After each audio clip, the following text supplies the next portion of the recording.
Oui, parce qu'il y a quelqu'un qui m'a demandé si on serait sur YouTube. J'ai dit non. Oui, parce que...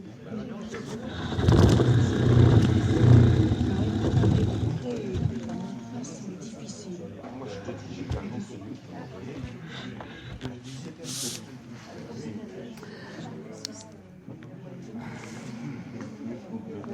Voilà, bah écoutez, on commence maintenant. Donc merci d'être là et vous pouvez chacun trouver votre place. Et donc nous voilà partis pour cette deuxième conférence sur notre thème de l'A34. Alors, de nouveau 55 minutes, de nouveau en 3 parties. Et notre première partie s'intitule, je l'ai intitulée, des équilibres nouveaux. Alors, nous fêtons les 800 ans du Concile ce mois-ci. 3 réunions, le 11 novembre, mi-novembre ensuite vers le 18, je crois, et le 30 novembre la fin. Donc vous voyez, on est le 26, on est en plein dedans. Les 800 ans du Concile, vraiment en novembre 1215.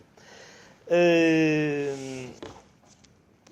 vous avais dit, il y a eu 21 conciles en tout dans l'histoire de l'Église, les 8 premiers en Orient, les 13 suivants en Occident, et les conciles de Latran, donc Latran 1, 2, 3, 4, c'était entre 1123 et 1215, donc 1123-1215, c'est les premiers en Occident.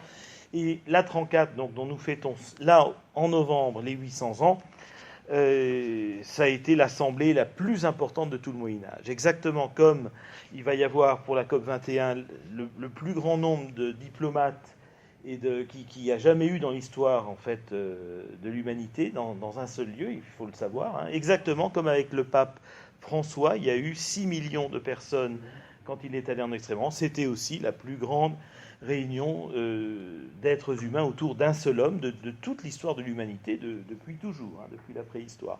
Donc là, de tout le Moyen-Âge, ça a été vraiment la plus grande assemblée, 400 évêques, 800 pères abbés, 1200 personnes en tout dans cette basilique Saint-Jean de Latran, qui existe toujours. Quand on va à Rome, vous rentrez dedans. Enfin, c'est là, je disais la dernière fois, c'est vraiment émouvant parce qu'on voit que dans l'histoire de l'Église, 800 ans, c'est rien. On est presque nos arrière-grands-pères qui étaient là. Enfin non, ils n'avaient pas eu d'enfants la plupart. Mais... Alors, la dernière fois, on avait le cadre un peu, disons, historique, religieux, avec l'arrière-plan des croisades, des cathares, des conflits avec le pouvoir civil, l'Église, empereur d'Allemagne, roi de France, je vous en avais parlé un peu. Il y avait quelques points qu'il faut retenir vraiment, c'est, je dirais, dans la dynamique de l'essor du XIIIe siècle. Par rapport au siècle précédent, le XIIIe siècle est vraiment un siècle d'essor, essor des villes, essor du commerce, les foires, essor des universités, un essor économique partout, les constructions magnifiques, les églises romanes vers la fin, les églises du gothique, c'est le début. Vous avez là, dans la construction de ces cathédrales, une alliance de la mystique et de la rationalité, parce que les architectes, il fallait quand même qu'ils calculent bien leurs coûts. C'était pas vraiment... C'était très sérieux, c'était vraiment pas n'importe quoi. Donc là, on est en plein dans cette alliance mystique et rationnelle.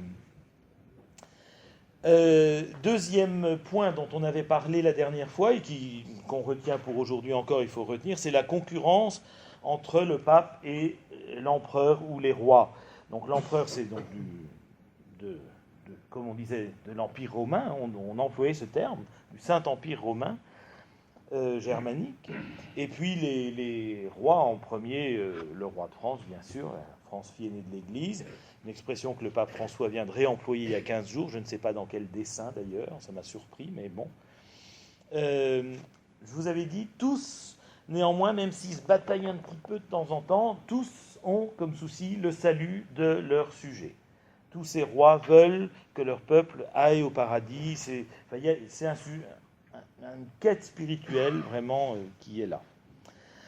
Alors, il y a des aspects qui nous semblent positifs dans cette affaire. C'est la théorie des deux glaives. Je vous avais expliqué, en fait, chacun est gagnant. Depuis Charlemagne, qui s'était fait couronner empereur à Rome en l'an 800, jour de Noël, en fait, lui, quand même, c'est le pape qui le couronnait, donc c'était quand même pas n'importe qui, hein, aux yeux de tous. Mais le pape, il était aussi gagnant, parce que c'est lui qui le couronnait. Donc, vous voyez, il jouait vraiment son rôle vraiment de pape. Donc chacun était un peu gagnant. Puis il y a des aspects plus difficiles, entre autres dans la querelle des investitures. Il y avait une vieille tradition qui faisait que c'était pas toujours les évêques qui nommaient dans les paroisses, ou pas toujours le pape qui nommait dans les évêchés. Il y avait d'autres gens qui intervenaient. Peut-être ça, on pourrait faire ça. Et on pense qu'en France, à cette époque-là, il y a dans la plupart des diocèses, il n'y avait que 15% des paroisses dont le curé était nommé par l'évêque. Tous les autres postes, il y avait des tas de gens qui disaient non, mais c'est à moi de le nommer, je le nomme. Et l'évêque, il n'était pas du tout maître de son diocèse. Oui, il n'y avait que 15% à peu près des paroisses qui étaient les paroisses des évêques. Alors, troisième élément, c'est l'approfondissement de la foi. Donc on avait vu que tous ces gens qui étaient tout d'un coup beaucoup plus intéressés qu'avant, vous voyez, vers l'an 800, vers l'an 1000, il y a une multitude de personnes très soucieuses de s'intéresser, un moment un peu mystique, un moment, on le voit dans la construction des cathédrales, mais pas seulement, c'est aussi avec la fondation des nouveaux ordres religieux, c'est un développement vraiment de l'activité pastorale, et en particulier de la prédication. Il y a eu, dans ces moments, une habitude où les laïcs ont prêché. Alors, ou des laïcs, donc qui n'étaient pas prêtres, ou des laïcs qui étaient des gens des villages, des villes, ou des laïcs qui faisaient partie des ordres religieux. Chez les franciscains, par exemple, il y avait beaucoup de moines franciscains qui n'étaient pas du tout des prêtres. Beaucoup de franciscains. Vous savez que Saint François, ça a pris très vite. En 10 ans, il y avait déjà 3000 franciscains. Mais dans ces 3000, il y avait une minorité de prêtres. Il y avait beaucoup de frères franciscains. Et ces gens étaient donc des laïcs, mais prêchaient quand même.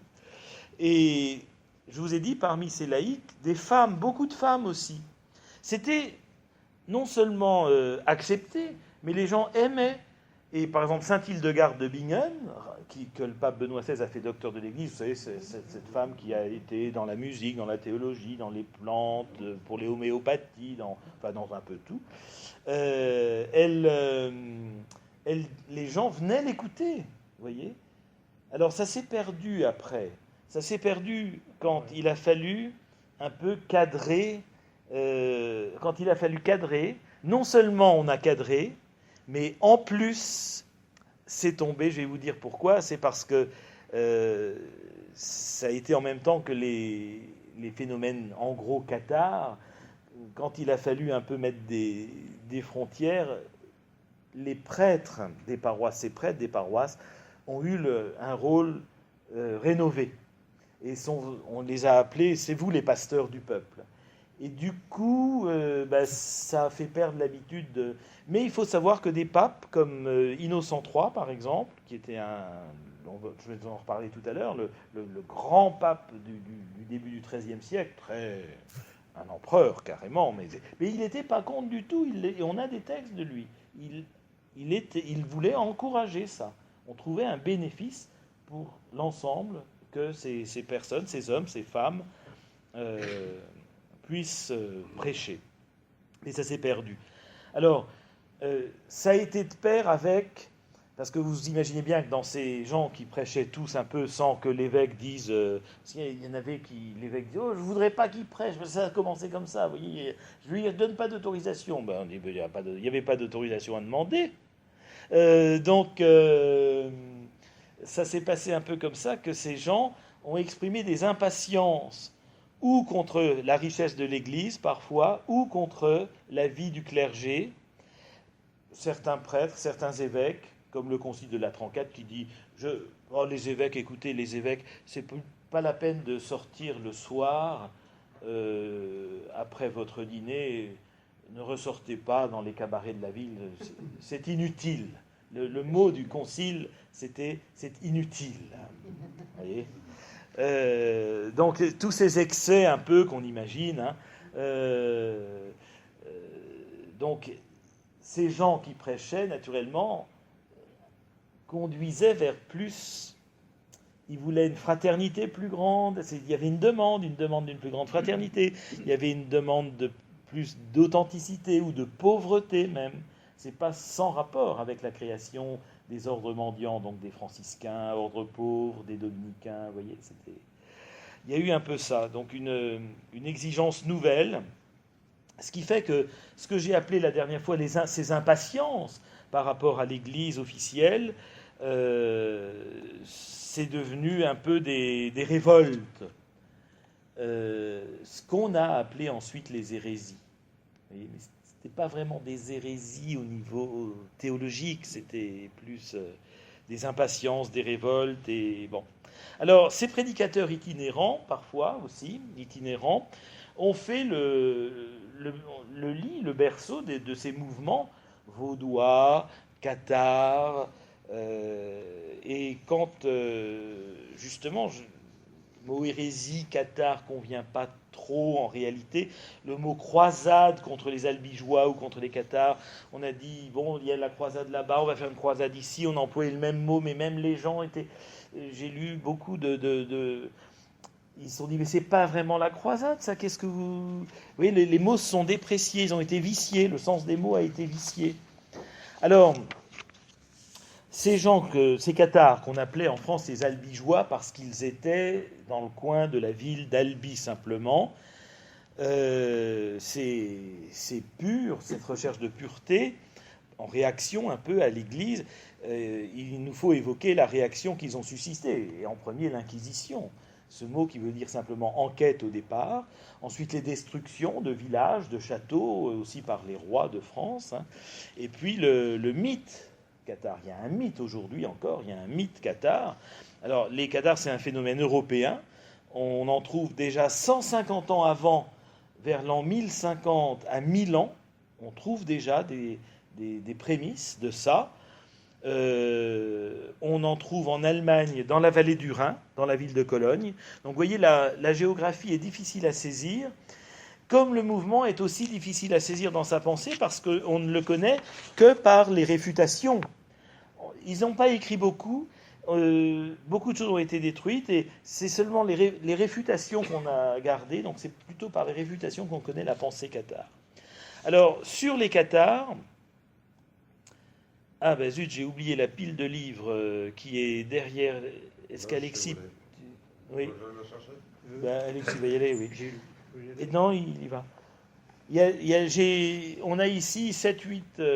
enfin, on en a plus, mais j'en ai... Pour préparer la conférence, j'ai lu 7-8 livres sur ce phénomène cathare. Il y a 6 ou 7 auteurs ici qui va ramener. C'est des livres d'ailleurs que vous pouvez acheter, ils sont en vente. C'est des livres que vous pouvez acheter après la conférence si ça vous intéresse. Alors il y a un auteur, par exemple Jean Blum, pour dire le mythe. Alors Jean Blum, un livre, Mystère et messages des cathares. Alors, vous voyez, on est en plein mythe cathare. Et quand vous allez là-bas en vacances, dans les pays des régions occitanes, alors là c'est à fond, ils jouent là-dessus. Des petits guides aussi. Il y a de ce Jean Blum aussi une visite d'un village qui s'appelle Rennes-le-Château. Alors là, c'est pareil dans ce livre, l'église officielle, les bons cathares, la méchante église, vous voyez, c'était... Bon. Alors, vous avez beaucoup d'approximations, des anachronismes,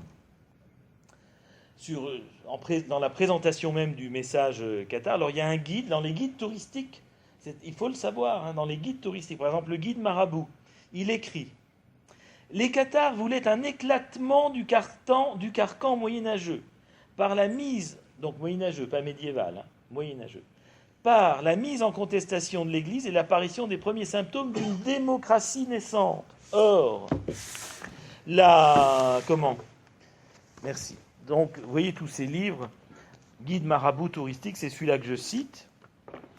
Rennes-le-Château, là. Donc voilà, un peu, enfin, je peux jeter un œil après là-dessus.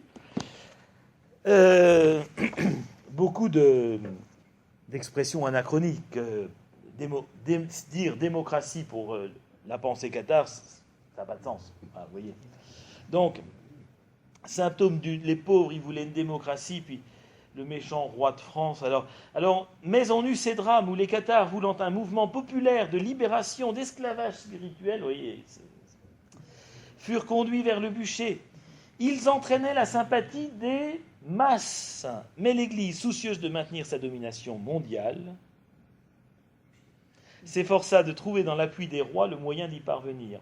Le combat apparut alors une nécessité d'ordre politique. Ce fut toute l'histoire du Languedoc, livré, pillé, déchiré, ensanglanté, vous voyez le pauvre Languedoc. Un pays de soleil, pourtant, en pleine prospérité. La circulation y est libre, de même que les échanges d'idées. On enseigne dans les écoles l'égalité des citoyens. Et anachronisme total, dans des guides touristiques vendus à des milliers d'exemplaires. Une ouverture qui va jusqu'à l'émancipation de la femme, un pacifisme inconditionnel. L'Église, en revanche, est en pleine décadence. Les évêques sont préoccupés d'administrer leurs immenses richesses et sont entraînés dans une vie d'opulence et de relâchement. Et le pape, se plaçant au-dessus des rois, ne peut tolérer que les fondements même de son Église soient mis en cause. Il conçoit que l'Église doit exercer son rôle de suprématie mondiale et de puissance totalitaire. Le moment était venu de frapper. Destruction des cathares. Alors, vous voyez, on trouve dans ces livres, on trouve il faut le savoir, on trouve des choses comme ça. Alors, il y en a un, Jean Merkel, ou Marcal, je ne sais pas comment il faut dire, celui-là, ça c'est un auteur qui écrit, c'est un breton, qui a écrit beaucoup sur le druidisme, le Saint Graal, des choses comme ça. Et lui, il est beaucoup plus prudent, cet auteur-là, il cherche la synthèse. Il écrit, le catharisme est plutôt autre chose qu'une hérésie du christianisme. C'est plutôt quelque chose qui vient de la mythologie grecque, avec le dualisme, et c'est pas vraiment une déviance du christianisme, il a sa source ailleurs, c'est vraiment autre chose. Alors il y a Jean Baudy, un livre qui est... Où est Baudy ? Baudy, c'est celui-là. Alors par exemple, celui-là, il est encore plus prudent. Donc c'est un auteur qui écrit « Oh, ce sont des temps obscurs, les documents sont limités, les récits sont tous postérieurs, les manuscrits, il n'y en a pratiquement pas. Et il dit « On trouve aujourd'hui des analyses savantes, mais aussi une littérature où le romanesque le dispute à l'extrapolation jusqu'à l'inventivité farfelue. L'esprit partisan s'y mêle, certains veulent sublimer la civilisation occitane, d'autres veulent dénoncer un midi arriéré. » Voilà, donc les écrits sont souvent subjectifs. Ce qui dit juste, c'est effectivement ce qui interroge, c'est la disproportion qu'il y a eu entre le mouvement cathare et la réaction très violente. Ça encore aujourd'hui, c'est ça qui nous impressionne un peu. C'est cette disproportion de la violence. Alors sinon, il y a Bordenov. Alors c'est autre chose. Lui, il parle, donc il fait une analyse un peu historique. Il dit c'est une sorte de guerre de sécession, comme il y a eu aux États-Unis. C'est une guerre de sécession à la française, donc c'est intéressant aussi. Il dit au départ, c'est une croisade que le roi n'a pas voulu, mais à la fin, il y a eu une intervention qui fait qu'il y avait une seule civilisation du nord au sud. Le nord a conquis, si vous voulez, la civilisation du nord de la France, avec le roi, a conquis la civilisation occitane, au fond.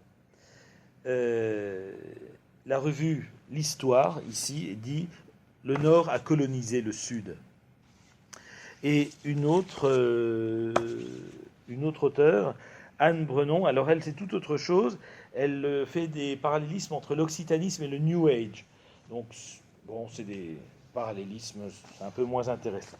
Donc, comme on disait tout à l'heure, il faut toujours essayer d'éviter de juger les catégories de pensée du passé avec les catégories de pensée du présent, parce que si on fait ça, si on dit « Oh, alors que eux, c'était leur vie », si on fait ça, on risque de se tromper dans le jugement qu'on porte sur... voilà. Dans ces années-là, si vous voulez, le fondement de l'ordre social, c'était la foi. On le voit dans les rois qui veulent le salut éternel du peuple dans le paradis du ciel. C'était vraiment un souci. Et donc voilà que cette société, je parlais tout à l'heure de cet essor magnifique du XIIIe siècle, les villes, les universités, les cathédrales, il n'y a plus eu de famine, vous voyez. 11e, 12e, il y avait des famines, et au XIIIe, non, tout le monde était, vous voyez, donc c'est un essor comme ça. Et voilà que cette transformation de la société, parce que les gens écrivaient différemment, chantaient différemment, les troubadours, ça a été différent, les premiers théâtres, tout ça a été ressenti comme une fragilité. Et du coup, cette fragilité a fait que tous ceux qui appuyaient dessus, donc ce que j'appelais tout à l'heure les révoltés ou les impatients, enfin ceux qui bousculaient un peu la société bien établie, étaient ressentis comme menaçant tout l'ordre social. Et ça a été pareil pour les Juifs. Vous savez qu'au XIIIe siècle, les Juifs aussi, on a dit, mais c'est peut-être une menace. C'est là qu'on leur a mis le signe jaune.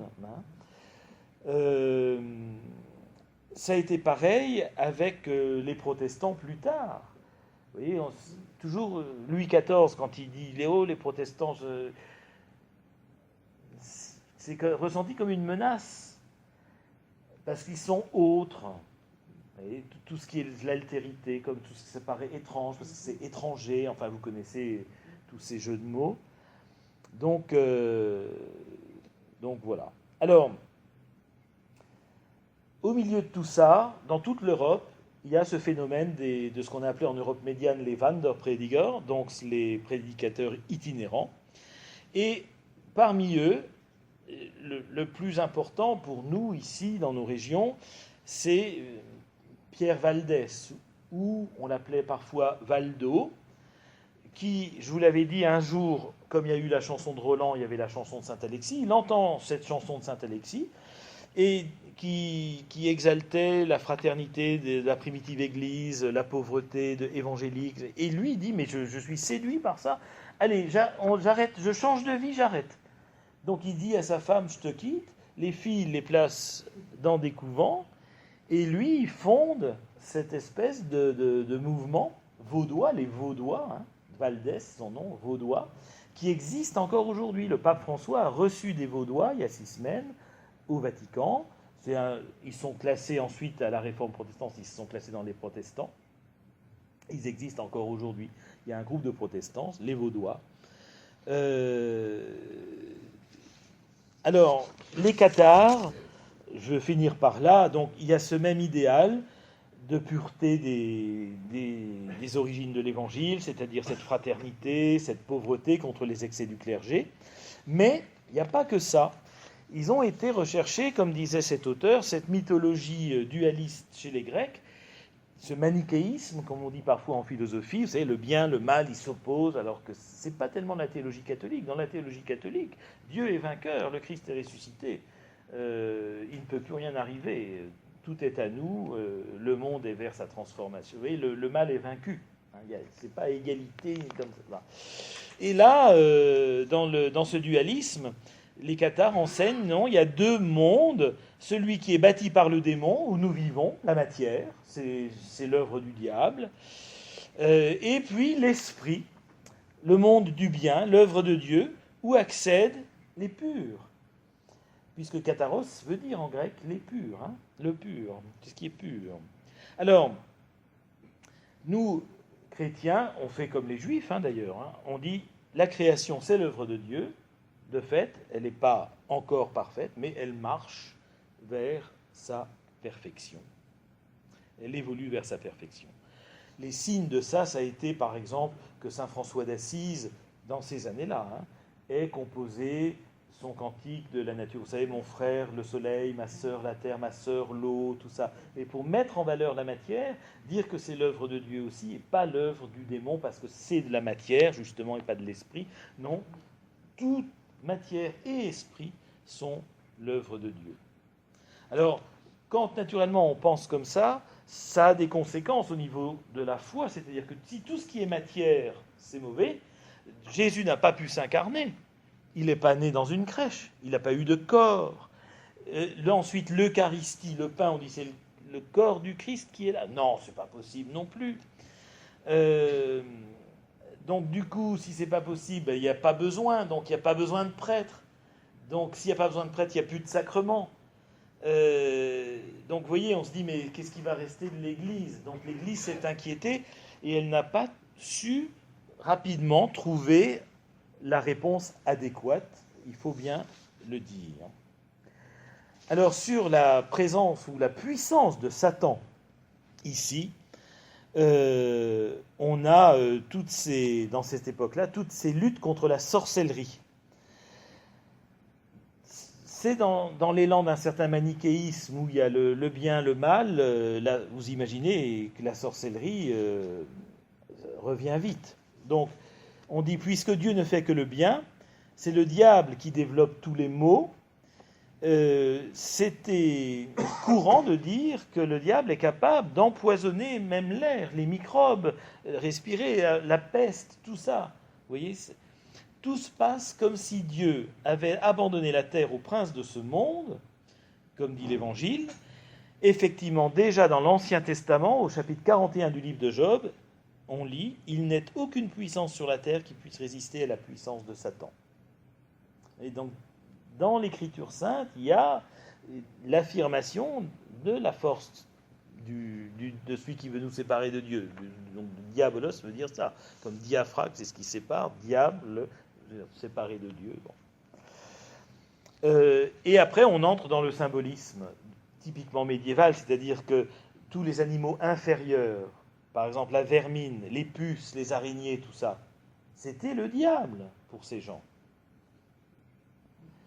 Les araignées surtout.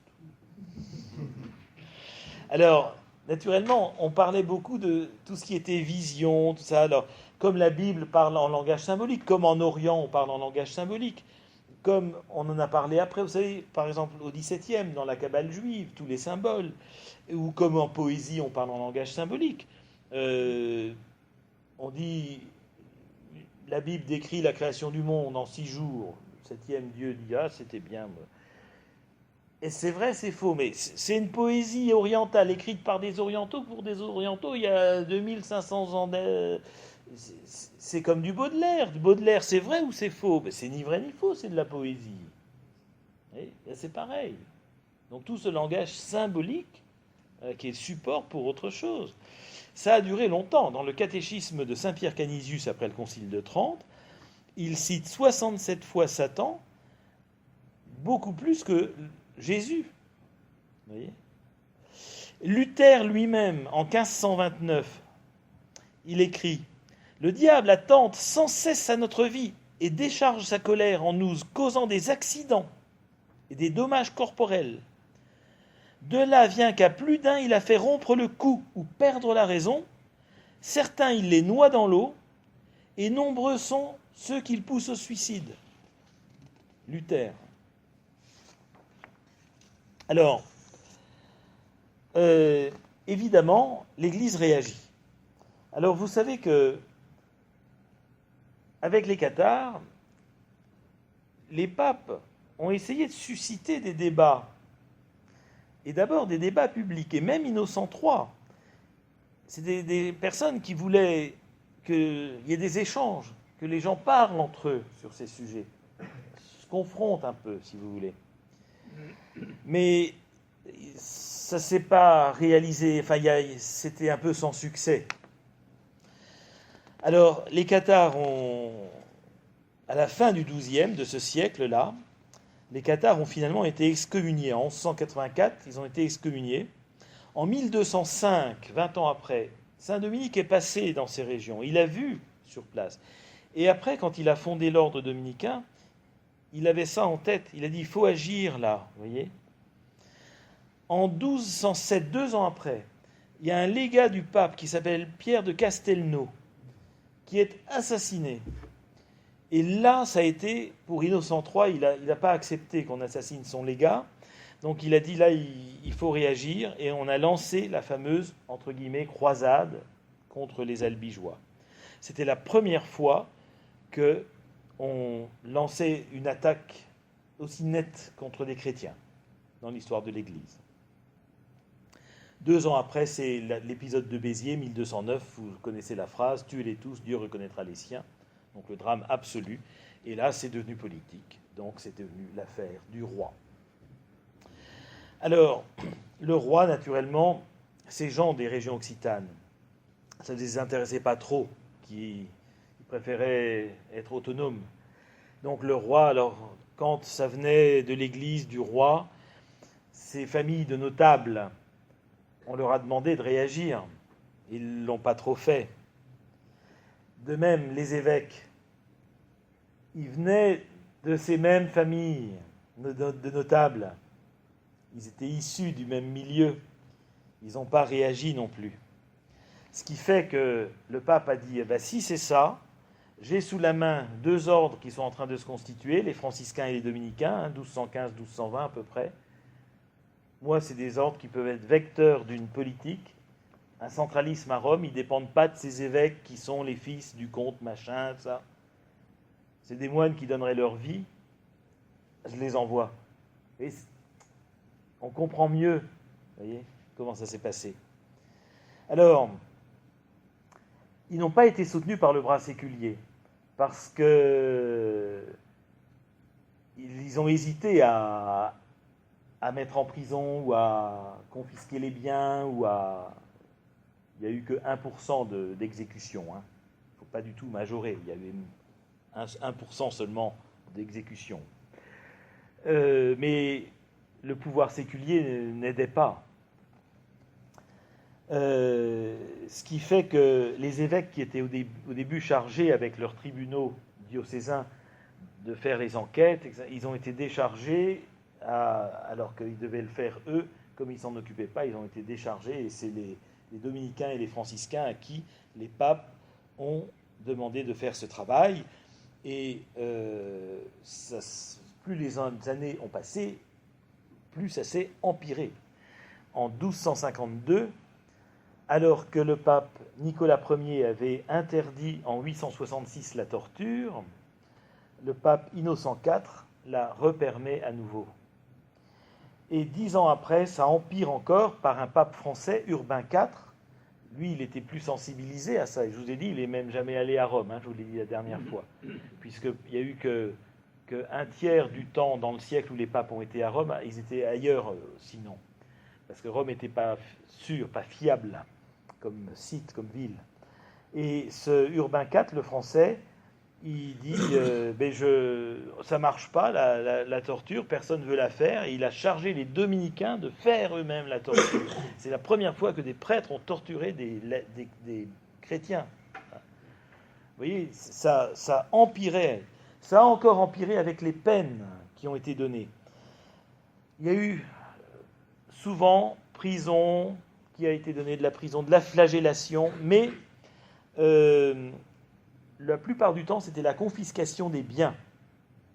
Et ça, les gens avaient une frousse terrible de ça. C'est un peu comme dans l'Évangile, au moment avec Néron. Vous savez, Jésus dit à un moment, celui qui ne me préfère pas à son fils, sa mère, ses frères, etc., n'est pas digne de moi. On sait maintenant qu'une phrase comme ça, ça a été écrit au moment des persécutions de Néron, où on confisquait les biens des chrétiens. Alors, par exemple, si dans une famille, il y avait le fils qui se convertissait, le père, quoi, mais surtout pas, qu'est-ce que va devenir nos biens, on ne peut même plus te le transmettre, ça va être confisqué, etc. Vous voyez, pour les héritages.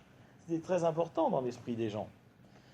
Alors, il y avait des peines aussi beaucoup plus douces, des pèlerinages qu'on imposait, le port de petites croix qui étaient jaunes aussi, des petites croix ici, sur la poitrine.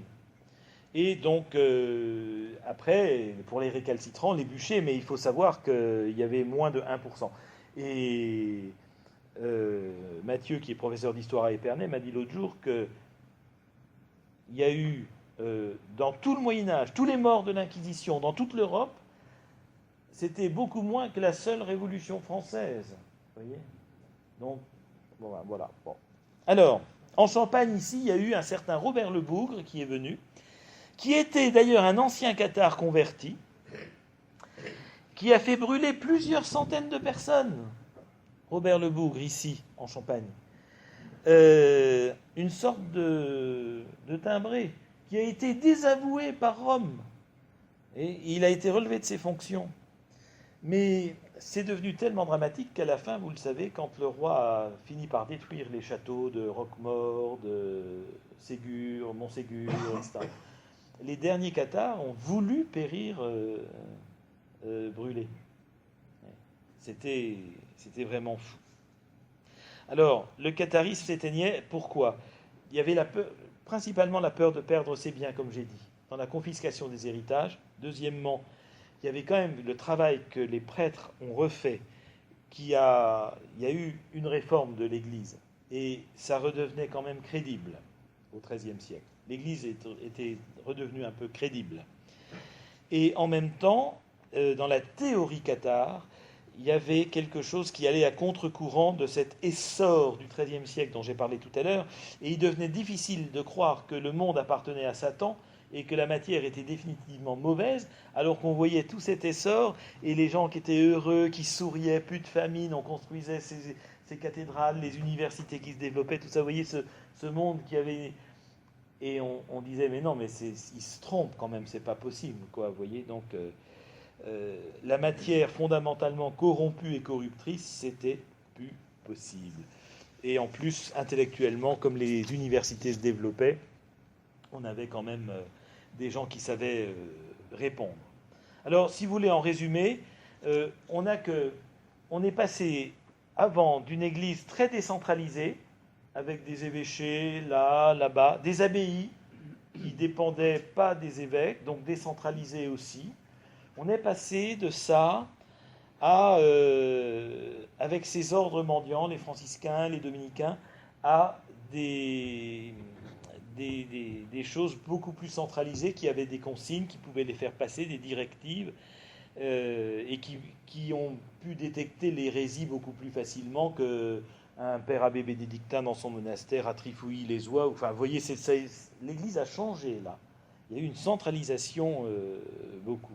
Ça a correspondu à un durcissement vis-à-vis des marginaux, les prostituées, les lépreux. On leur a dit, tu vas là-bas. Il y a eu un durcissement à l'égard de gens comme ça, des malades, des vagabonds, un durcissement à l'égard des juifs, durcissement à l'égard des hérétiques, des petites confréries qu'il y avait ici et là, on les considérait comme des déviances, voyez.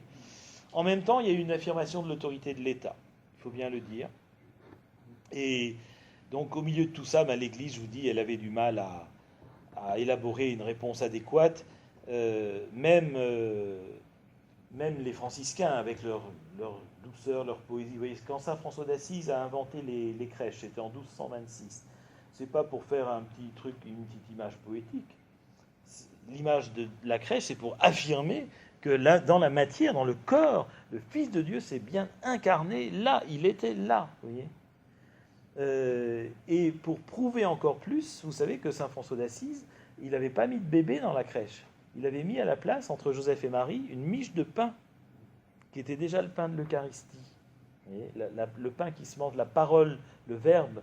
Vous voyez, on se croirait à Vatican II avec la Dei Verbum, quand le concile parle de la parole. Vous voyez, saint Antoine de Padoue, lui, il a eu les mêmes épreuves à surmonter. Saint Antoine de Padoue, il avait pour habitude, bon, c'était un peu un clown, hein, mais vous savez que c'est un immense prédicateur. Quelqu'un qui était récalcitrant, il dit, oh, je vais te donner le Saint-Esprit. Il ouvrait la bouche comme ça, oh, et il soufflait dans la bouche, et tiens, reçois le Saint-Esprit.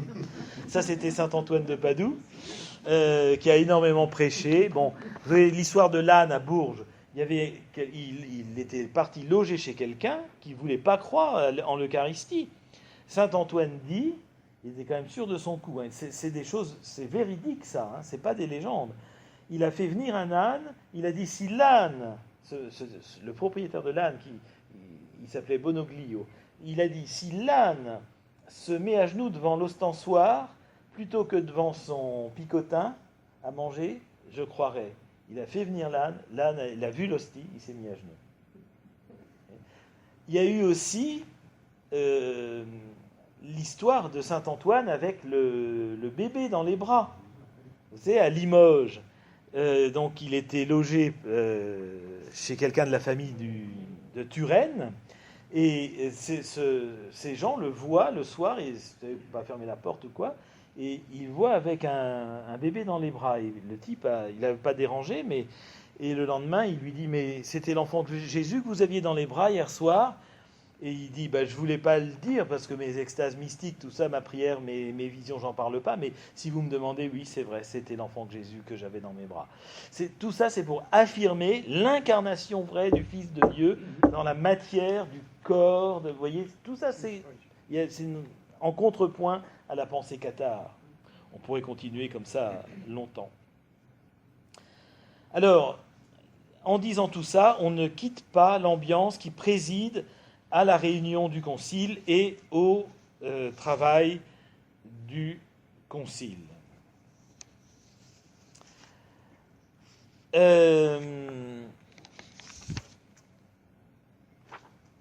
y avait un petit excursus, enfin, je vais juste parler un moment du consolamentum pour le rappeler, j'en ai parlé la dernière fois, donc je ne vais pas en reparler aujourd'hui. Ce consolement ou consolement, quand les cathares disaient on vous baptise non pas avec de l'eau, mais comme Jésus a parlé dans l'Évangile, je vous baptiserai dans l'Esprit Saint, on vous baptise en vous imposant les mains, mais sans eau. C'était ce fameux consolement, cette sorte de consolation, et c'était pour ces fameux purs, qui ensuite étaient dans une vie très dans la pauvreté, l'obéissance, la chasteté. Et évidemment, le paradoxe, c'était que par rapport au peuple qui était avec eux, ils disaient non, mais vivez normalement, on vous donnera le consolamentum avant que vous mouriez. Il y avait déjà eu ça dans l'histoire de l'Église, se faire baptiser juste avant sa mort, dans les premiers siècles. Ça revient. Donc ce baptême avec l'effusion de l'Esprit Saint, avec l'imposition des mains à la place de l'eau.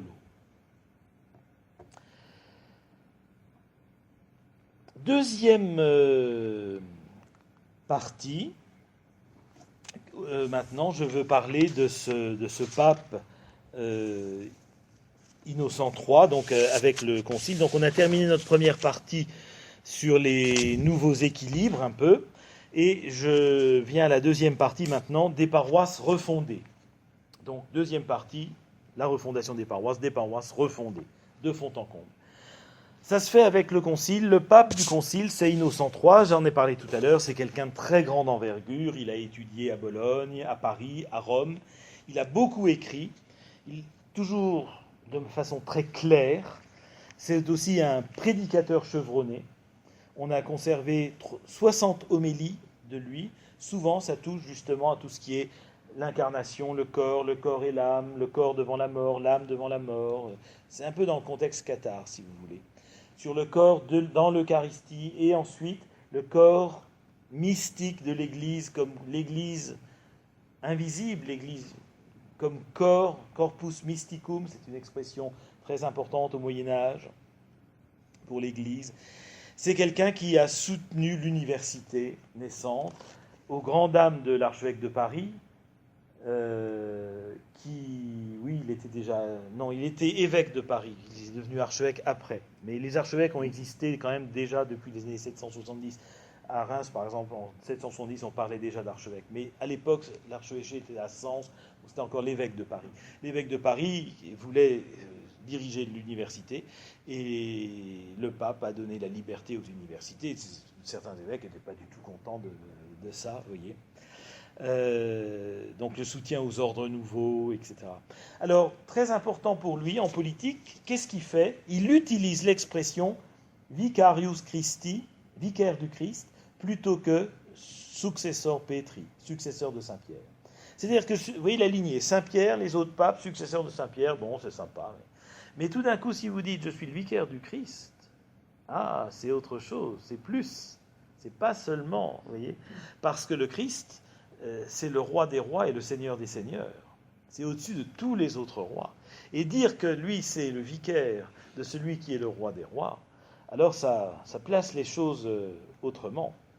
Et ça donne une première place au pape. À Saint-Pierre de Rome, il fait refaire les mosaïques, il fait poser des émaux de Limoges, qui n'existent plus, puisque en 1502, on a commencé à détruire cette ancienne basilique pour construire celle qu'on voit aujourd'hui. il construit des bâtiments autour, il achète même des vignes, et c'est à partir de 1243 que les papes vont habiter là-bas. Alors lui, au bout de... Donc il a son pontificat, il voit que les croisades, ça marche moyen, et donc c'est seulement au bout de 17 ans de pontificat qu'il arrive à réunir le concile dont il rêvait. C'était l'œuvre de sa vie, ce concile. Mais il n'y arrivait pas tout de suite. C'est pas, même comme pape, c'est pas facile toujours. Et donc, au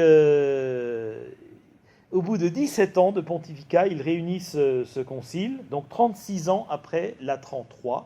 Il y a une préparation minutieuse de 2 ans et demi. Il faut dire que l'idée en était venue d'Orient.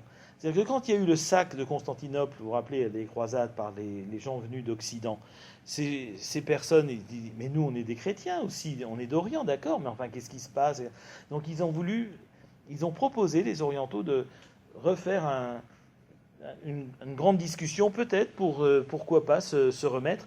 Et je vous ai dit la dernière fois, ça n'a finalement pas marché, donc on a remis en valeur plutôt les patriarcats, à Antioche, à Alexandrie, à Jérusalem, je crois à Jérusalem. Oui.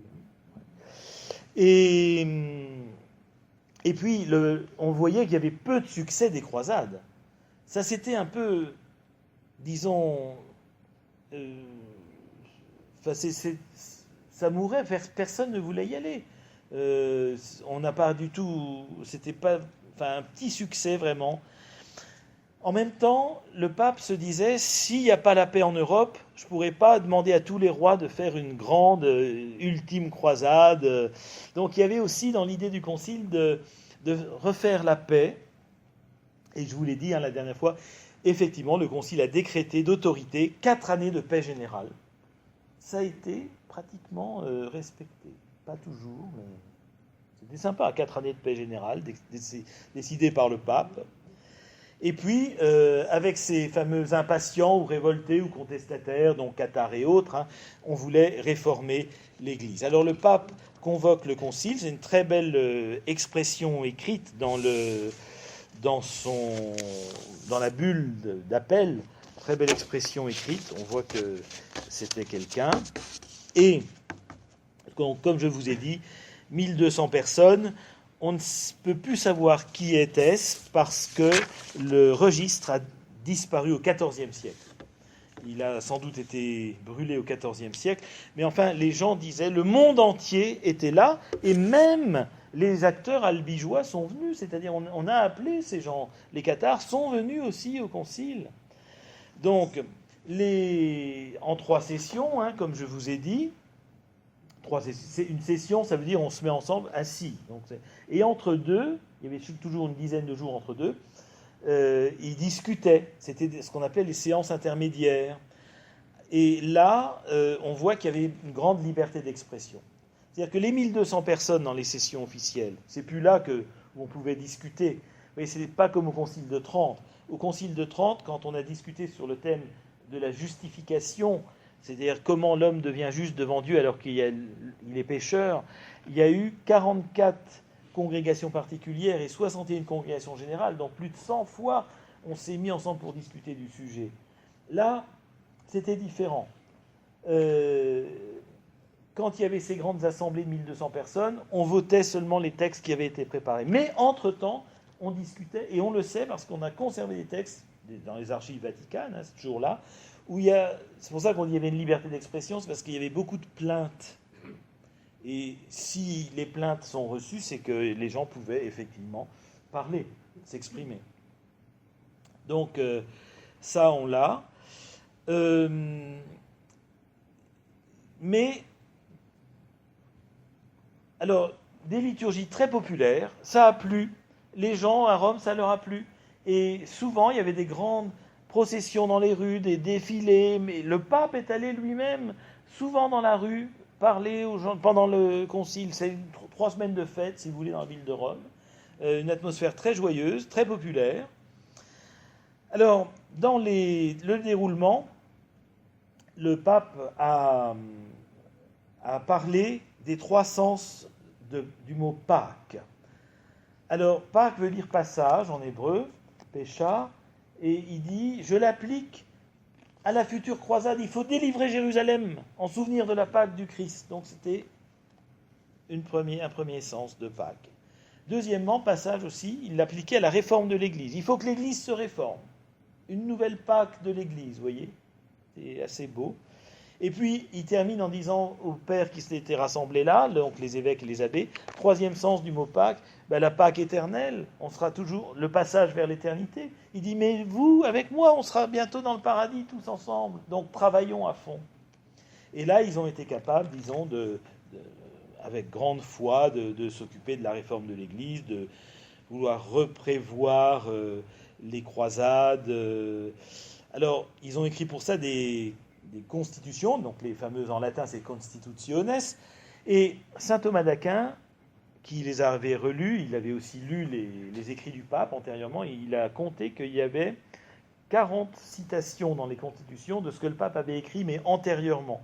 Et c'est pourquoi on a eu la conclusion, si on veut, on en a conclu que le pape étant un si grand théologien, il avait travaillé beaucoup antérieurement, et beaucoup de ses œuvres ont été mises dans les constitutions conciliaires, vous voyez. Alors, il y a par exemple, ils ont fait un grand credo, que Jean-Claude a retrouvé sur Internet le mois dernier, qui est 5 fois plus long que le credo que nous avons à la messe, mais qui est antérieur, Nicée-Constantinople, les années 325-381, celui-là c'est 1215. Alors c'est des phrases comme ça, donc je cite, nous croyons fermement et nous confessons franchement qu'unique est le vrai Dieu, éternel, immense et immuable, incompréhensible, tout-puissant et ineffable, Père et Fils et Saint-Esprit, 3 personnes en vérité, mais une seule essence, une substance ou nature absolument unique. Le Père n'est de personne, le Fils est du Père seul, le Saint-Esprit est également de l'un et de l'autre. Ils sont sans commencement, toujours et sans fin. Le Père engendre, le Fils naît, le Saint-Esprit procède. Ils sont consubstantiels et co-égaux, co-omnipotents, co-éternels, principe unique de toutes choses, etc. Donc vous voyez, c'est ce concile écrit comme ça dans sa constitution qui s'appelle « Au sujet de la foi catholique », De Fide Catholica. Alors, le 26 novembre, donc c'est vraiment aujourd'hui aussi l'anniversaire, il y a 800 ans, il y a une réunion intermédiaire de quelques-uns qui travaillent sur l'Eucharistie et qui dit optons pour le terme qu'on avait défini en 1140, donc longtemps avant, 75 ans avant, la fameuse transsubstantiation, où le pain et le vin deviennent le corps et le sang du Christ. Donc on intègre ça dans la théologie. Et c'est la première fois aussi qu'on parle de sacrifice au sujet de l'Eucharistie, et on fait un lien entre l'Eucharistie et l'Église, le corps eucharistique, le corps de l'Église comme communion, vous voyez, comme mystère d'unité. Ça, c'est repris au Concile de Vatican II. Cette phrase que le Concile de Latran IV dit, le Christ vit et agit dans l'Église aujourd'hui. Plus tard, pendant des siècles, on n'a jamais repensé à cette réalité, mais le Concile Vatican II a été rechercher cette phrase, le Concile vit et agit dans l'Église d'aujourd'hui, et si on veut, toute la doctrine du Concile Vatican II est bâtie sur la présence du Christ, l'action du Christ dans l'Église aujourd'hui, alors que les autres conciles entre deux, ou les autres réunions d'évêques, les synodes entre deux, ne sont pas tellement intéressés à cette question-là. Donc vous voyez, c'est quand même bien de se rendre compte de ça. Alors, je termine cette deuxième partie en disant les canons du concile, comme on dit, donc les règles conciliaires. Il y en a 70, 71 si on dédouble le numéro 62, comme font certains historiens. Mais ils ont eu une grande influence parce que les évêques ont ramené chez eux-mêmes les parchemins. Donc c'était très important pour eux, ça, vous voyez, de ramener chez eux les documents. Alors, je les ai là, les 70, je ne vais évidemment pas vous les lire, ce serait trop fastidieux, mais j'en cite quelques-uns. Il y a la profession de foi contre l'hérésie cathare, les pénalités contre les hérétiques, après il y a des choses un peu plus simples, sur les devoirs des évêques, les procédures criminelles, les prédicateurs qui sont appelés à suppléer à l'insuffisance des évêques, c'est prévu par le Concile, l'institution d'un magister, d'un maître, un par diocèse, ensuite des choses plus pratico-pratiques contre l'ivrognerie, la chasse, plutôt s'appliquer aux études, la propreté des églises, les médecins, les élections, le cumul des bénéfices, on n'en veut plus. Chose plus importante, la communion annuelle, la confession annuelle, mais on sait maintenant que c'était plutôt dans l'histoire d'entériner des pratiques qui se faisaient déjà, hein, on n'a pas décidé ça d'un coup. Je vous en avais parlé la dernière fois sur les prêtres qui avaient des enfants, surtout les chanoines dans les chapitres, qu'ils essayaient de mettre à leur propre place. Donc les fils de chanoines ne deviendront pas chanoines dans les églises de leur père. Des impôts plus mesurés. Les laïcs n'imposeront pas de redevance aux clercs, donc c'est pour ça qu'il y a des pays où il n'y a toujours pas d'impôt pour l'Église, vous savez. Les empêchements au mariage, les mariages clandestins, les témoins des mariages, il y a beaucoup là-dessus. En fait, c'est à cette époque-là que le mariage devient un 7e sacrement, mais pour l'instant, jusqu'en 1647 avec le décret Metzi, pas besoin d'un prêtre, d'un évêque ou d'un diacre pour assister au mariage. Il est encore autorisé que les deux se donnent le sacrement du mariage sans prêtre là. Ils peuvent eux-mêmes être comme on dit, les ministres du sacrement. Ensuite, pas mal de choses sur les dîmes. Souvent, on les trouvait excessives.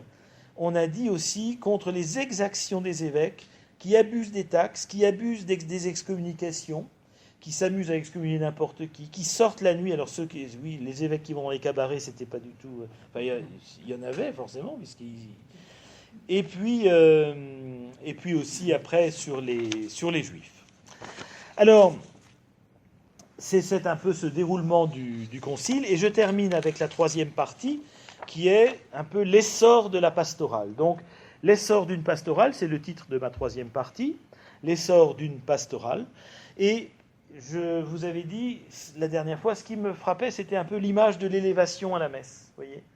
C'est-à-dire qu'il y ait une messe dans une église avec des gens, et que tout d'un coup on fasse quelque chose et qu'on montre, oui, c'est vraiment le corps du Christ, et les gens sont là. Et cette image, ces instants d'élévation font, en gros, c'est tout le concile de la 34. C'est ce qu'on a appelé après la cura animarum. Donc le mot curé vient de ça. Cura, c'est le soin en latin, comme une cure aussi, on retrouve le même mot. Cura animarum, le soin des âmes, le souci des âmes. Donc c'est cet essor de la pastorale. Alors, les ordres mendiants sont créés, donc j'avais dit tout à l'heure, 1215 pour les dominicains, 1220 pour les franciscains. Vous avez en 1247 les carmes qui sont créés, donc qui revenaient de la Terre Sainte, en fait, sur le mont Carmel. Ces ermites qui étaient là-bas ne pouvaient plus rester, sinon ils perdaient leur vie avec les musulmans. Donc ils sont revenus là, et ils ont fondé l'ordre des carmes, donc du mont Carmel. Je ne sais pas si vous saviez ça. Donc ils le fondent en Europe. Donc c'est un peu nouveau aussi. La nouveauté est que, alors que les bénédictins cisterciens étaient dans les campagnes, dans les monastères, eux sont en ville. Donc c'est tout à fait différent. Tout à fait différent. Alors, vous vous rappelez, pas de nouvelles règles monastiques. Quand Saint Dominique a dit « Est-ce que je peux créer ma règle ?», on lui a dit « Non, tu reprends celle de Saint Augustin ». Donc ils sont toujours des chanoines augustins à l'origine, les dominicains. C'est pour ça qu'ils ont le camail, comme les anciens... portent le camail comme les chanoines, comme les anciens. Alors, quand Saint François d'Assise a voulu...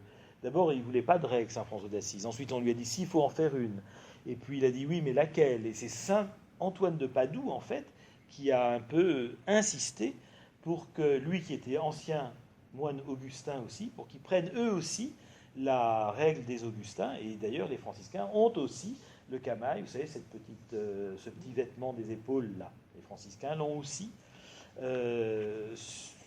Saint François d'Assise, ça ne lui a pas trop plu. Vous savez, sur son lit de mort, il a eu un cri pathétique pour dire n'oubliez pas nos origines, n'oubliez pas notre pauvreté d'origine. Parce que l'ordre commençait à s'établir. Et Saint François ne voulait pas ça.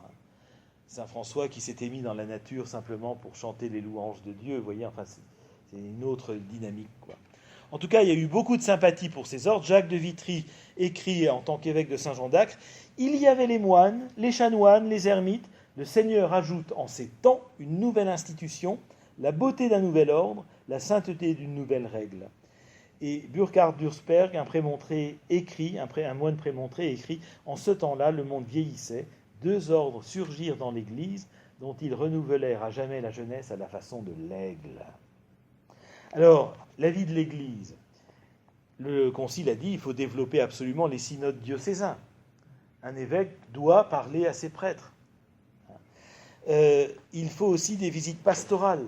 Et le Concile a institué des amendes pour les paroisses qui régressaient. Vous voyez ? La vie des paroisses, j'en parle un peu. On en crée 12 sur l'île de la Cité. Le Concile avait dit, dès qu'il y a de quoi faire, comme une famille, si vous voulez, l'image c'est la famille, une rue, une paroisse. Sur l'île de la Cité, 12 paroisses. Moi, ça m'avait toujours étonné, quand vous regardez les gravures anciennes de Paris, vous voyez tellement d'églises dans l'île de la Cité, vous dites, mais enfin, qu'est-ce que c'est que ça ? Sur l'île de la Cité, 12 paroisses, 37 à Paris. À Reims, 4. On fonde 4 paroisses à Reims. Alors, il y avait d'autres églises, mais c'était des églises conventuelles, d'ordre religieux. Fondation des paroisses. Vous imaginez bien qu'il y a eu une résistance dans les villes de la part des moines aussi. Les moines qui habitaient dans les villes ont eu du mal avec ça. Pourquoi ? Parce que le Concile avait décidé que les curés devenaient les pasteurs. En allant chercher cette expression chez Ézéchiel, je vous donnerai des pasteurs, pastores dabo vobis, que le Concile Vatican II a beaucoup utilisé aussi, et que Jean-Paul II a réutilisé dans une exhortation apostolique, Pastores dabo vobis de Jean-Paul II, je vous donnerai des pasteurs. Ça vient du Concile de Latran IV, où chaque curé est celui qui publie les bans des mariages, reçoit les testaments, tient un jour la liste des excommuniés. Et c'est des excommuniés, ils étaient excommuniés par exemple pendant un mois, puis après on les réintégrait, c'était pas à vie. Et on oblige les gens à aller se confesser chez leur prêtre. Vous voyez, les gens de cette rue-là, ils ne peuvent pas aller se confesser chez celui d'à côté, il faut qu'ils aillent chez lui. Donc du coup, il est vraiment le pasteur d'une famille. Et ça a fondé les paroisses en Occident. Tout ce qu'on a dans les villages, avec l'église, le village, le cimetière, encore aujourd'hui, ça vient de Latran IV, tout ça. Vous voyez ? Donc, l'image du prêtre est modifiée. C'est-à-dire qu'il devient vraiment le curé. Il commence à porter un habit ecclésiastique. Enfin, on a encore longtemps à ce que les prêtres portent tous l'habit ecclésiastique, puisque vous savez que Louis XIII voit un jour le fondateur du séminaire de Saint-Nicolas du Chardonnay dans la ville de Garges-les-Gonesse, et il dit à ce curé de Paris, « Ah, vous êtes le père... Mais de quel nouvel ordre êtes-vous » Parce qu'il était en soutane. Alors il dit, « Mes majestés, je suis curé de Saint-Nicolas du Chardonnay à Paris. »« Ah oui, mais de quel nouvel ordre êtes-vous » Et alors il a dit, « Je suis de l'ordre de Saint-Pierre. » Alors le pape a dit, « Ah, je ne connaissais pas. » Le roi Louis XIII a dit, « Je ne connaissais pas cet ordre de Saint-Pierre. » Il lui a expliqué, puis ils ont ri, voilà. C'est une anecdote authentique. C'est le moment où on demande d'aller se confesser chez son prêtre, mais on n'enlève pas la confession aux laïcs. Vous savez que, par exemple, Roland s'était confessé à son épée. Bon, ça c'est extrême. Mais Saint Ignace de Loyola s'est encore confessé à un compagnon d'armes avant de partir à la bataille, avant d'être fondateur des Jésuites. Là, on peut encore... Mais, enfin, une confession annuelle chez ce curé de la paroisse. Et on veut aussi œuvrer contre tout ce qui est magie. Alors là, évidemment, dans la magie, il y a de quoi faire, avec les fêtes du folklore païen, les fameux noircis à Vienne, par exemple, chaque curé de paroisse, chaque abbé de monastère et l'évêque de Vienne, là, c'est sur le Rhône, Vienne, ou la Saône ? Donc on déshabillait un homme qu'on noircissait et il devait s'enfuir, et les gens à la fête des fous devaient courir après, et donc tous ces hommes étaient chaque année choisis par l'évêque, enfin la fête des fous, quoi. Alors après il y avait les prières à la lune, c'est tout à fait attesté encore ça, les prières à la lune, les offrandes qu'on apportait aux fontaines, les rites agraires magiques, les fumées, les fientes, les guérisons, les filtres, tout ça. Le père Morlaix me disait hier soir qu'en Afrique, il avait vu un cancer de la mâchoire guéri chez un tout petit enfant de 3 ans, parce qu'il paraît qu'il y a beaucoup ça là-bas, avec de l'huile de graisse de caïman et que c'était très courant à Madagascar, l'huile de graisse de caïman. Donc des choses comme ça. Bon, après, vous savez, c'est difficile de porter un jugement, hein, c'est comme tout. Hein. Alors, pour ce qui est de la sorcellerie, vous savez, on nouait des petits cordons pour attenter à la vie de tel animal, de telle personne, de tel homme, de telle femme. Il fallait... Alors, ils avaient des problèmes avec les cadavres. Ils les faisaient sortir par les fenêtres plus que par les portes pour être sûr que le diable ne puisse pas rentrer s'il retrouvait le chemin de la porte pour revenir dans la maison. Il y avait eu un mort, donc il sortait plutôt par la fenêtre. Enfin, des choses un peu typiquement médiévales. Voyez, les chats qu'on jette dans le feu, quand ils étaient un peu, il y a des chats un peu diaboliques, ça existe plus que d'autres. Alors on les jetait vivants dans les feux. C'était aussi des pratiques très courantes. On voyait dans la symbolique des chiffres, par exemple, tout ce qui est du corps, ce qui est père, par exemple, c'est plutôt ce qui est de l'ordre de la nature. Le corps, les 2 yeux, les 2 oreilles, les 2 narines, enfin, tout ça c'est père, tout ce qui est père, c'est de l'ordre de la nature. Et tout ce qui est impair, c'est de l'ordre de la surnature, donc du surnaturel. Par exemple, 1, c'est Dieu. 3, la Trinité. 5, c'était les 5 patères. 7, vous avez tout ce qui est avec 7, l'âge de raison, les jours, les sacrements, le septénaire juif qui est devenu le septénaire chrétien dans les hôtels des églises. Vous avez à la cathédrale, par exemple, les 7 bougies qui sont remplacées simplement qu'au milieu, il y a une croix à la place de la 7e, mais vous avez toujours les 6 bougies. Donc ça, c'est le chandelier juif dans la cathédrale de Reims. Les 7 douleurs de la Vierge, les 7 demandes du Notre Père, les 7 dons du Saint-Esprit, etc. Tout faisait apparaître tout ce qui était impair comme sacré. Donc là, on avait, si vous voulez, on avait une façon un peu dans cette pastorale, de contrer tout ça, parce qu'on s'était aperçu que ce qui était important pour les personnes, c'est qu'il y ait pour eux le réalisme de la vie du Christ. Dans l'Évangile, il y a un réalisme, le réalisme de la vie du Christ, qui a été, jusqu'à nos jours, enfin encore là, au Concile Vatican II, on ne fait que parler de ça, cette importance extrême que l'Évangile a toujours attribuée à la conscience du Christ, à sa subjectivité, vous voyez. On voit dans le Dei Verbum, au numéro 4, il y a ça. Regardez déjà ce que le Christ est, ce qu'il pense, sa conscience, sa subjectivité. Et ensuite, vous voyez, c'est une tradition de forme existentielle jusque à nous. Alors, naturellement, cet effort a aussi révélé qu'il y avait des prêtres qui n'étaient pas capables de ça, parfois. Pas parce qu'ils ne voulaient pas, mais parce qu'ils ne pouvaient pas. Ou d'autres qui ne voulaient pas, qui ont continué à aller trop à la chasse, aux repas de chasse. C'est cité souvent, ça, les repas de chasse. Parce que vous buvez un petit quelque chose. Ou les absences. Et par exemple, on a dit, pour les cabarets, parce qu'apparemment ça les intriguait quand même, les cabarets, si vous voulez aller, vous n'irez pas à moins de 2 lieues, ce qui fait 8 km. Donc c'était admis qu'ils aillent au cabaret, mais à 8 km de leur paroisse. Pas plus près. Vous voyez ? Alors, donc, pour la paroisse, c'est sûr que le fait d'aller se confesser une fois par an à son curé, c'était un signe d'appartenance clair. On admettait, on se soumettait à une appartenance qui était déterminée comme ça. Donc, ça marquait beaucoup. Alors, tout ça est confirmé ensuite, par exemple, le pape Grégoire IX en 1271 demande qu'on soit à genoux de la consécration à la communion. Donc ça existe encore quand vous allez en Autriche, par exemple. Les gens sont tous à genoux entre la consécration et la communion à la messe. Ça n'a jamais disparu, ces choses-là. Alors, par l'Eucharistie, justement, à cause de la valeur de l'Eucharistie. Donc, il y a eu c'est l'époque où il y a les miracles de l'Eucharistie. Alors, vous avez...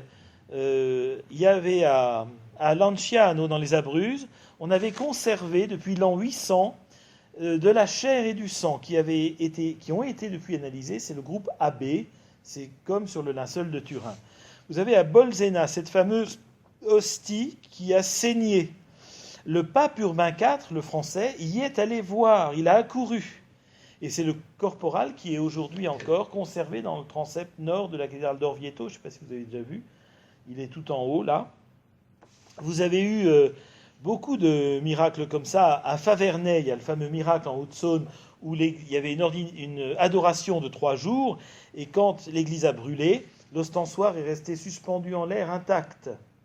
Et on a encore cette hostie là-bas. Il y a en 1254 à Douai une hostie qui avait saigné, qui avait été oubliée dans un tabernacle pendant le XXe siècle. On n'avait plus trop pensé à ça. Et vous connaissez peut-être Marthe Robin. Eh bien, c'est elle qui a dit où c'était. Elle a donné des indications. Là, vous irez là, dans telle armoire, etc. Vous voyez, depuis son lit de souffrance. C'est drôle, hein, quand même. Hein.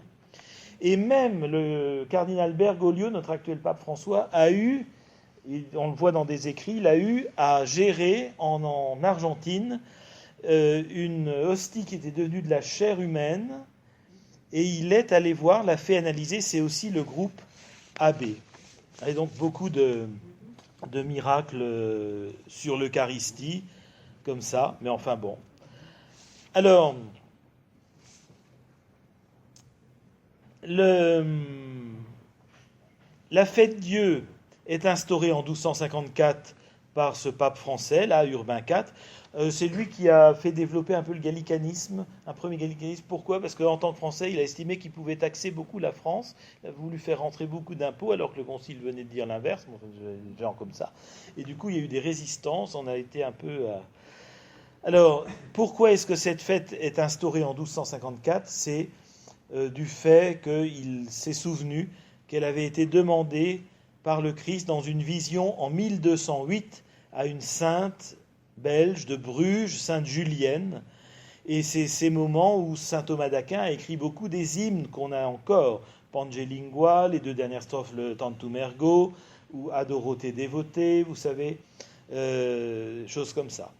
Je termine cette 3e partie, et nous avons terminé là, pour ce soir, nous avons fini, en disant que ce modèle du bon pasteur, qui est donné avec le prêtre comme curé, comme dans la souci de la cura animarum, tout ça part vraiment de la personne du Christ, et que donc on a vraiment à voir ici toute la suite de ce concile qui était il y a 800 ans, certes, puisque c'est aujourd'hui qu'on a la première... Aujourd'hui, il y a 800 ans, le 26, qu'on a la première fois le mot sacrifice au sujet de l'Eucharistie.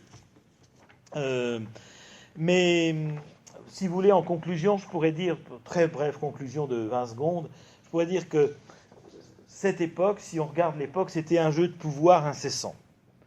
L'empereur, le pape, les rois, le pape Philippe le Bel a été très méprisant et cruel avec les... enfin, vous connaissez tout ça. En même temps, les croisades, ça ne marchait pas. Ça ne marchait plus. Le pape avait demandé à ce que tout le monde envoie des hommes en armes là-bas. On était plus de 100 ans après le sac de Constantinople. Personne n'a voulu le faire. Il y avait d'autres problèmes à régler. Les barons anglais ont été excommuniés.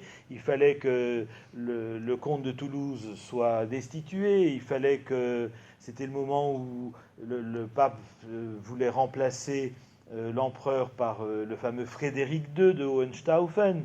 Il a pu le regretter après, puisque à peine 2 ans après, Frédéric II a œuvré contre le pape qui venait Innocent III, qui venait de le mettre sur le trône en Allemagne. Enfin, des histoires politiques à n'en plus finir. Mais cette théologie théorique, enfin dogmatique, avec l'Eucharistie, le sacerdoce, on dirait qu'on parle du Concile de Trente. Le Concile de Trente, en réponse à Luther, ne fait qu'une chose, c'est de parler de ça. Et quand vous voyez une église tridentine, on vous dit il y a 2 choses, c'est l'autel et la chair, proche du peuple, pas au fond là-bas où on voit rien, proche du peuple, l'autel et la chair, l'Eucharistie, la prédication. On se croit à Concile de Trente, non, on est à la Trancado. Donc vous voyez, ça annonce vraiment tout ça. Et puis, mais je dirais que ce qu'il y a eu, peut-être le manque, et je ne sais pas s'ils s'en sont rendus compte, ces gens-là, sur le moment, vous me direz, l'imprimerie n'était pas inventée. Mais ce qui a manqué, c'est au fond un catéchisme. C'est ce qui a manqué à la 34. Ils n'ont pas fait de catéchisme. Alors que 30, lui, mais il y avait l'imprimerie, 30 a fait le catéchisme, qui a été répandu partout. Ça a été sa force.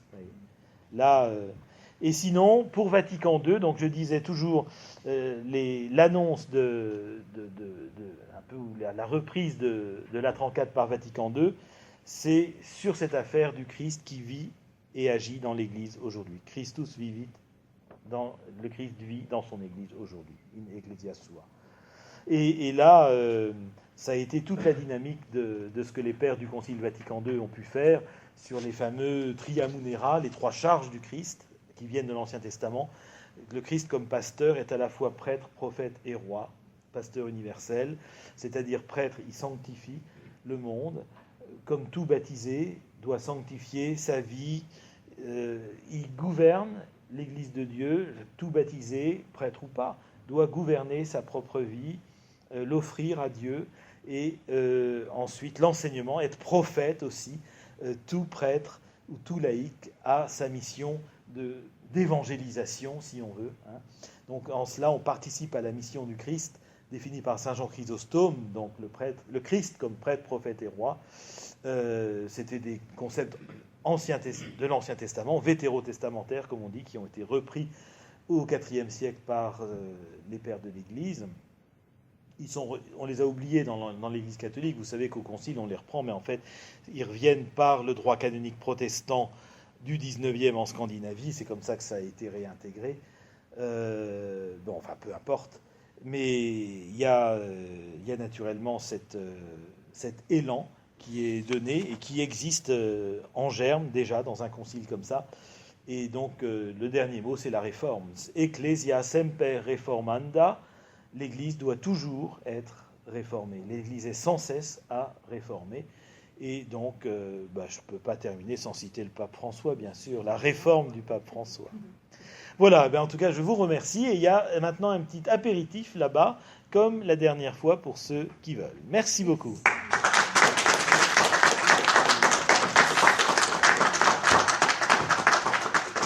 Ah, le père Jean-Pierre Laurent m'a demandé de faire une quête pour Saint-Sixte. Donc il faut, pour le père Jean-Pierre Laurent, il faut mettre un peu d'argent ici. Donc c'est voilà. Merci pour Jean-Pierre Laurent. Voilà.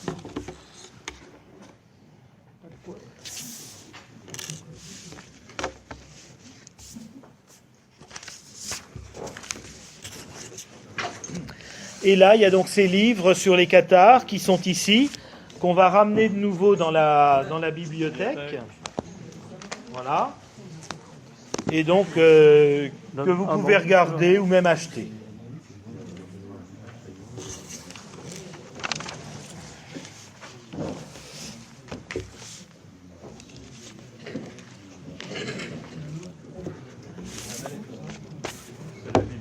Il y a une chose que je voulais vous dire. J'ai assisté à la messe Tu peux mettre ça là-bas. en Belgique, à Rosselaret, Ouais. au-dessus de Lille, à Ouais. 40 km de Lille. Ouais. J'ai des amis en pays flamand. J'ai assisté à la messe et à l'élévation. Ils ne se lèvent pas. Tout le monde reste assis. Ah oui, ça les belges, mais même ici, à Bouillon, c'est pareil. Ah, j'étais si heureux, il dit, vous ne vous levez pas Oh ben non.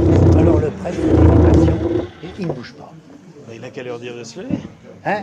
Il a qu'à leur dire de se lever. Ben oui, mais c'est une grosse ville, hein, 60 000 Oui, oui, habitants. oui, Rosselaret en Oui, je vois bien. C'est au-dessus de Lille. Oui, je vois bien. Je donne ça. Sur le plateau bleu qui est là-bas, je ne sais pas où il est. Non, Claude, il est où le plateau bleu? Le truc bleu, il est là. Ah, mais il est là-bas. Oui, je l'ai mis. D'accord. Voilà, c'est bien. D'accord.